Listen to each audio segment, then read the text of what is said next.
Welcome to Wild and Finally Fucking Free, the show for disruptors, rebels, and revolutionaries who know they're here to change the damn world. I'm Kylie Patchett, your voice and visibility catalyst, and here we dive into unapologetic truth, magnetic messaging, and visibility that actually feels good in your body, your bones, and your business. We share the stories of the out-of-the-box, neuro-sparkly, creative, witchy wild ones, rewriting how we live, love, learn, and lead. This isn't about being louder. It's about being rooted, resonant, and regulated so you can be real, raw, and ready to roar. If you're done contorting yourself to fit the mold and you're ready to own your voice, your power, and your place in the revolution, welcome home. Let's dive in.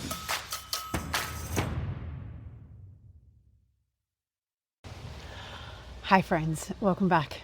I am procrasta-recording. Oh, my brain is just so not wanting to do what I need to do. So I am just going to roll with it because this has been in my consciousness to record or create some sort of content around how my freshly unmedicated, because Southeast Asian countries do not allow you to travel with stimulant medication. For example, medications that some people use to support ADHD, like me. So I am 30 days freshly unmedicated and at the same time have been diagnosed with another condition just before we left Australia that means that it's ideal for me to be on less estrogen than what I was using. So that is one peculiar combination of, let's just say, the good, the bad, and the ugly. And I think that's what I'm going to call this episode, because freshly unmedicated AuDHD with less estrogen, because I'm trying to wean myself off slowly, according to my doctor's suggestions, just so that no one gets freaked out by me saying that I'm managing my own HRT, shock horror. I'm actually pleasantly surprised. I have to say, when I first was diagnosed with ADHD, which I've talked about before on the podcast, but just in case you're new here or you don't remember or whatever, when I hit my 47th birthday, I thought that I was having a mental health breakdown, or I was having some sort of serious mental health episode. On my 47th birthday, my entire family, who are all firefighters, or most of them firefighters, got called to a major fire at like 1 o'clock in the morning, and consequently I ended up spending my 47th birthday alone, which normally, you know, there's a part of me that absolutely fucking loves alone time. Usually when I am well resourced and settled, I would have been like, yay, I've got the day to myself, I'm going to go and do all of the things that I love to do. But my 47th birthday found me literally sobbing on the floor with all of this horrendous, just old shit coming to the surface. And now I look back and I think, you know what, I think there was a couple of things going on. I was in a very dissatisfying position in my work. I probably wasn't taking care of my health as well as I could have been. My stress was out of control. And looking back now, very clear that I was in the beginning stages, or probably the middle stages of perimenopause, where not only had my progesterone started to drop considerably, but my estrogen was doing that up, down, up, down, up, down. And also, we now know undiagnosed ADHD and autism. So long story short, my daughter had an appointment with her psychiatrist about her ADHD, and then he turned around and said, so when are we going to talk about your ADHD? And I was like, oh, I don't have ADHD, because she and I are very different. She has more of an inattentive ADHD, and in my lived experience and her lived experience, we are very different creatures. And I think now, knowing what I do now, it's probably that my autistic traits and my ADHD traits can mask each other so that it appears appears on the surface that I am coping with life. I remember saying to him, no, I don't have ADHD because I'm like super organized and I'm the one that keeps everything going at home and I keep track of all the paperwork and like all these things that I had thought about ADHD. Anyway, he basically just turned around to me and said, yeah, great. You have been so good at masking and so good at finding external measures to take the role of your executive function, which has completely left the building, probably was never in the building. That does not mean you don't have ADHD. It just means that you've been able to mask your way through it. And then, of course, when estrogen starts to fall as well, estrogen and modulation of dopamine are connected. If you are interested in any of that, like evidence, science behind any of that dance, highly recommend Adele Wimpsett, who has actually been on the podcast before. So I'll put the link down below. Since she's been on the show, she's actually created even more support resources for people that are going through perimenopause and have or suspect they have ADHD as well. So yes, long story short, have been medicated for ADHD since I was about, I think it was like October of the year I turned 47. This is the year that I turned 51. So pretty much 4 years, give or take, three and a bit.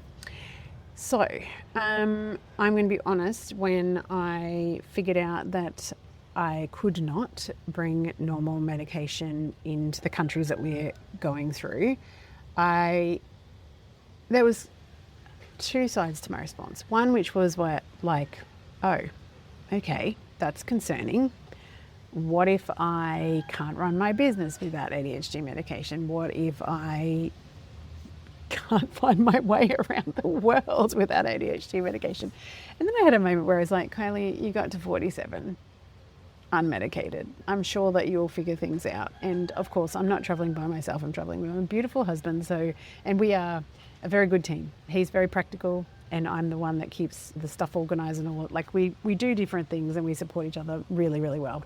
Apart from the fact that he's one of those people that's like a homing pigeon. And I am someone who can get lost between where I'm sitting and the front fence, which is literally 50 meters away, because I'll get distracted by something and end up walking in the wrong direction. And then I'm like, where am I? I have no idea. So there was a part of me that was like that. And then there was a part of me that's like, okay, you desire to travel through Asia. This is a really strong desire. The wise woman inside of me is like, maybe you're just meant to not be on medication. Maybe now that you know more about how to support yourself, you are taking better care of your health. You do manage your stress levels much better. There's not as many moving parts in your life because you've done a lot of simplifying and setting yourself free from old conditioned roles and all of those things. Maybe you're just not meant to actually be medicated. Maybe there's actually this beautiful lesson waiting in being able to meet yourself, because there's always been a part of me that's like, who would I be if I wasn't, or not who would I be, because I would be the same person, but how would I move through the world if I wasn't medicated through this perimenopause transition, right? Anyway, I have to say, when I was diagnosed with this other thing, just before we left the country, I was like, are you fucking kidding me? So I'm going to have to stop ADHD medication cold turkey. Not that I had to go cold turkey, but it's pretty hard to split a Vyvanse tablet because they're capsules. But not only that, I have to start decreasing my estrogen, or I have to deal with this pain that is linked to higher levels of estrogen. So therefore, the thinking is that it can be modulated by dropping estrogen. So far, so good. So touch wood. Touch wood, indeed. So anyway, where I'm going with all of that is there has definitely been good, bad and ugly of a freshly unmedicated brain. And I'm just going to flow through them. So first of all, I have been incredibly surprised at the fact that all the extra stimulation here. So if you haven't been to Bali, most of the places that we've been, apart from Tejjakula, we have been in Sanur, which is near Denpasar, near the airport. Then we moved to Chandasa, then Ahmed, which is like east coast of Bali. Then we went to Tejjakula, which is north coast, Kintamani, which is central, so the mountain region. And right now we're in Ubud, and tomorrow we actually fly out to KL and then to Vietnam. Kuala Lumpur in Malaysia, I should say, in full. And so the majority of those places, apart from Tejikul, they are super busy. Apart from Kintamani, because it's like central Bali, they've been quite hot, very humid, lots and lots of traffic. Often where we've been staying hasn't had any footpaths. So when you're going for a walk, you're not only trying to dodge potholes, dogs that may or may not be friendly, cars, scooters, the constant beeping of the traffic, but also you're hot, you're in an unfamiliar place, just lots of stimulation. Now, even when I'm medicated, usually that would tip me almost over the edge. I've got loop earplugs in generally 24/7, just going through normal life. I'm even in my own house with earplugs in often because I can't stand the sound of the TV. So it is peculiar to me that unmedicated, all of these things have not been overwhelming. However, what I suspect is happening is I am also moving a lot more, like 15, 20, 25,000 steps a day. So that means I'm also sleeping more soundly. I'm wondering, because estrogen is an excitatory kind of hormone, like it's an activating hormone. And I know that I'm simplifying the fuck out of that, so don't come for me. But in general terms, progesterone is a calming down hormone and estrogen is a like activating, focusing, getting shit done. And so I'm wondering whether the combination of dropping the estrogen and the increased movement, which is therefore giving me better sleep, is giving me more bandwidth. Because at home, I have not been sleeping well at all, particularly the last 3 months since we decided that we were going to go overseas. I've often been awake at 1 or 2 o'clock. I'm staying up too late because I'm stressing during the day, and then I want downtime after everyone goes to bed. So I've been probably averaging 4 to 5 decent hours of sleep, whereas here I'm averaging at least 7, if not 9, sometimes 10. And I've started wearing my Garmin again. I'm interested in what the sleep tracking says because, ex-sleep scientist, I'm always interested in sleep architecture. And if I'm comparing my sleep architecture to when I was in Australia, even for the last year, I have not had great quality REM sleep, which is when you do your dreaming and your emotional processing and filing and making sense of the world, and haven't had great slow wave sleep either, which is the deep rest, the regeneration, turning over of cells, the thing that gives you the I'm getting out of bed and I feel rested. And I have just been putting them down to, I'm just aging. I'm waking up unrefreshed because that's just what you do when you're getting older. And now I'm thinking, So that has been one of the good things. And I'm also, the other thing that I think might be contributing to that is that I think that the ADHD, because I always think about autism and ADHD as two almost competing needs, wants and desires. And I used to always say this before I was diagnosed. I used to say, I've got two parts of me. One that desires security, knowing what's coming next, routine, being in my own home, being around people I know, familiarity, and one that needs new adventure, novelty, innovation, challenge, colour, interaction, liveliness. And it's always felt like there's been two competing and push me, pull you almost, right? I'm wondering whether the ADHD part of my brain has been bored, out of control bored. Because there has been such delight and awe bubbling up in me so often here that I am my husband keeps on saying, oh my God, you've just got that look on your face all the time. It's I'm looking at this beautiful pink, bright pink frangipani flower. Now, we have frangipanis in Australia. These frangipanis are a whole other breed of frangipani. They're bright and they're vibrant and gorgeous, and it's something that my eyeballs don't usually see. And I love, can you see in the background? I love all of the spiritual side of Bali. I'm constantly I want to know what that statue means and what that practice means. And I love all the offerings that they have everywhere. And I love so many different things. And so I wonder whether this need or thirst for newness and adventure and dopamine, has been so dead and depleted that I haven't given myself some of the things that the truth of who I am has needed for such a long time. And that's why I have more bandwidth around this stimulation. Because if you're just looking from a stimulation perspective, there is way more stimulation in this country.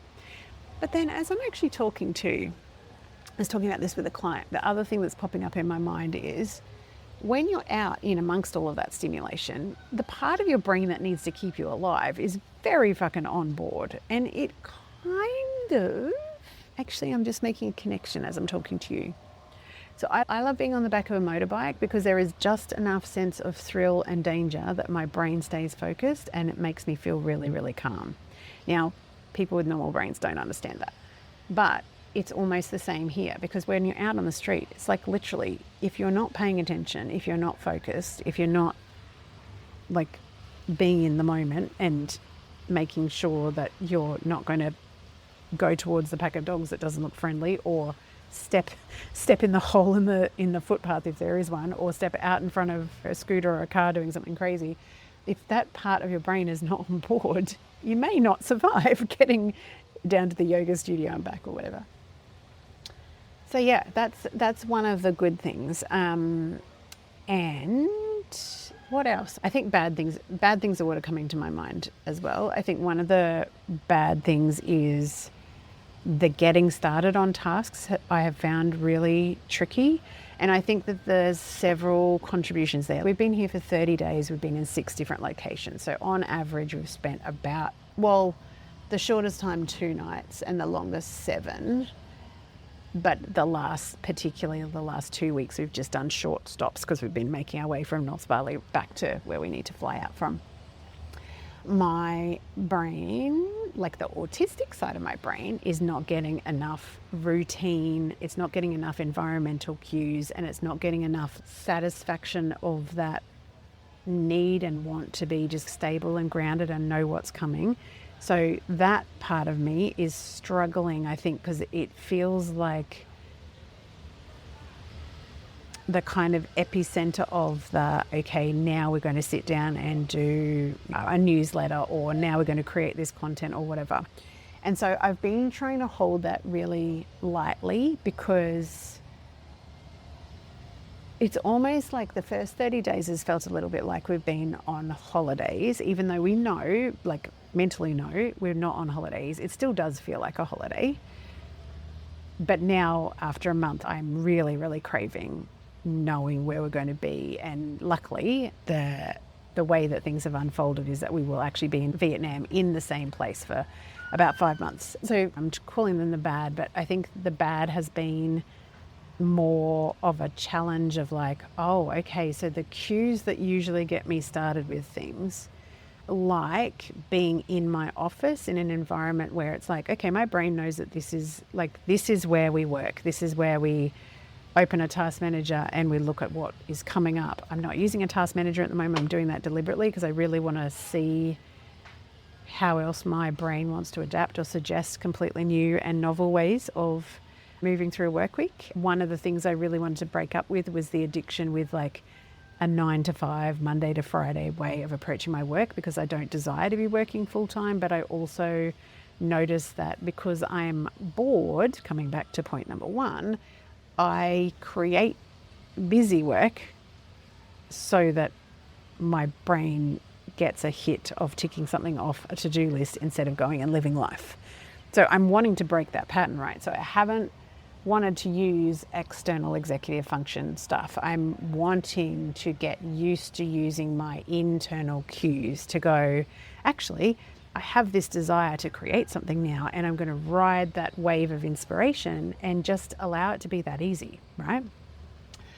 The environmental cue has been tricky as well, because the reason I'm sitting outside is because inside our beautiful suite, there is actually nowhere to sit so that my knees can be under somewhere like a desk. So there's like a chest of drawers type of thing, but you can't put your feet underneath. And that the simple things like not actually having a desk to sit at, not having my screen riser, so that I'm finding that when I am working, my neck's not happy. So I'm going to have to solve that somehow. So they've been tricky things, but I don't feel like the bad of being unmedicated and also weaning down estrogen has been as bad as what I thought. But I will say the ugly thing, and again, I'm only labeling it as ugly because it fits the title that I'm thinking for this podcast, that the ugly thing has been wildly pronounced emotional swings, like wildly pronounced emotional swings. And they follow a pattern. So again, coming back to the sleep thing, last night I had a creative surge of energy about something I'm creating, which is a brand new program. And I was like, oh my God, I know exactly how to approach that. Yes. And I worked until 12 o'clock last night. Now that's fine on the surface, but it's not fine because I'm used to waking up at 5:30, 6 o'clock in the morning. So I did that this morning, and that means I've had 6 hours sleep instead of 7, 8, 9, 10. And my emotional bandwidth is so much less today, so much less today. And so there is a pattern of the lack of sleep, but also I did not expect to miss home so strongly. I have had multiple nights where I've been crying about leaving. I was trying to get through this episode without crying again. Missing animals, missing our girls. Our cat went missing, so that was 12 days of just thinking we've let him down. I know this sounds ridiculous, but I love animals as much as I love my people, right? Our animals are our family, and I think that that's been even more tricky because our daughter's beautiful doggo died just before we left, and it was when we were away for the weekend, so we weren't there.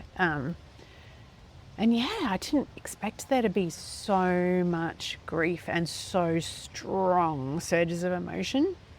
If you've listened into the episode I did with my beautiful friend Itai Nahari, he gifted me a solar return reading. And one of the things that came out of that solar return reading for the next year with my human design, I move into a place where I have multiple emotional waves. And I've definitely been aware of that since we've recorded that session, and I've been even more aware of it unmedicated.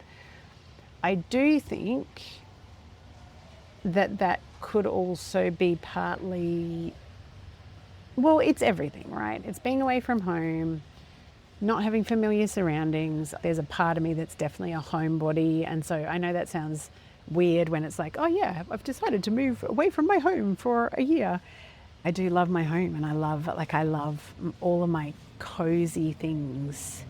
And it's going into cool weather where we are, and so I'm seeing our girls putting fireplaces on and getting like snuggly throws out for the lounge and putting a hoodie on, and I just think, I actually hate winter, dead of winter, but I love the snuggliness of it because I'm such a texture person, and here just being warm all the time, it's just a different way of moving through the world. Although I have to say, overall health-wise, I feel like I'm definitely healthier overall, and that comes from movement, right? So I think the ugly part of the unmedicated is just learning to not make any emotion mean anything. Like I notice there's like a kind of part of me that's like, oh no, she's, I'm feeling emotional and this means blah, blah, blah. And it's like, no, it doesn't actually have to mean anything. You can allow the emotion to rise and to pass through and honor it by witnessing it. But you don't have to like grip onto it and be like, oh no, what does that mean? Oh, we shouldn't, I find the catastrophic part in me kind of like, have we done the wrong thing? Oh my God, there's someone in our house for another 11 months. And can I get through another 11 months? And I think my response to that is like gentleness. I used to put my kids to sleep by just gently running my finger down between their eyebrows. And that's what it feels like. I'm like, there is like a part of me that just needs some soothing like this. So yeah, overall, I have been pleasantly surprised because I was genuinely concerned. If I was talking to another month and I was still having trouble like instigating the beginning of tasks, because there is things that need to happen in my business, maybe I would feel a little bit more concerned. But right now I am feeling, I'm just feeling immense gratitude for the experience of being in this skin suit, choosing this experience and learning more about myself, and learning together too, because my husband and I are both people that like taking risks and going on adventures and doing beautiful things, and it feels more like us when we're doing this. And we both knew that there is going to be times when we are like wildly homesick and missing our girls, and missing home, missing our little community. And I guess that's the other thing, the wild gratitude is just being grateful for home. And I talked about in the last episode that I recorded a little while ago about like this kind of self-identity concept of being a lone wolf. I am not a lone wolf. I am such a pack animal. I don't have a big pack, but I love my people. And I miss them. And oh my God, the reunion will be sweet, sweet, sweet.